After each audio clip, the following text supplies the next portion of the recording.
So Asus ভিভোবুকের looks change হবে, সিম্পলিভাবে looks change করবো। এটা যেমন একটা হোয়াইট কিবোর্ড কভার লাগানো আছে, মানে ট্রান্সপারেন্ট। সো এটাকে যদি আমরা ব্ল্যাক করে দিই তো কেমন লাগে, রাইট? সো এটা হচ্ছে হোয়াইটটা আর এই আছে ব্ল্যাকটা, এটা আমরা আনবো, লাগাবো। সো দেখা যাক ব্ল্যাক করে কেমন লাগে। Let's try that. সো এটা হোয়াইট লুকস, আর এটাকে লাগানোর পরে দেখবো ব্ল্যাক লুকসে কেমন লাগে।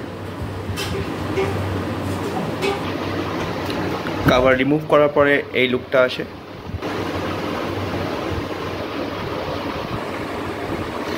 আর এটা হচ্ছে ব্ল্যাক স্ক্রিনটা লাগানোর পরে।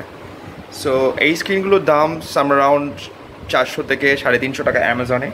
আমি জানি না অফলাইন কত দাম হয়, হয়তো একটু সস্তা হবে। সো এইভাবে ল্যাপটপের লুকস চেঞ্জ করা যায়, আর রিফ্রেশমেন্টও লাগবে, মাঝে মাঝে চেঞ্জ করে নিতে পারেন।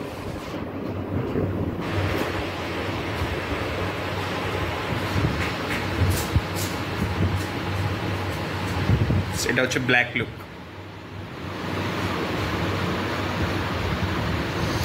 যেটা খুশি আপনি লাগাতে পারেন।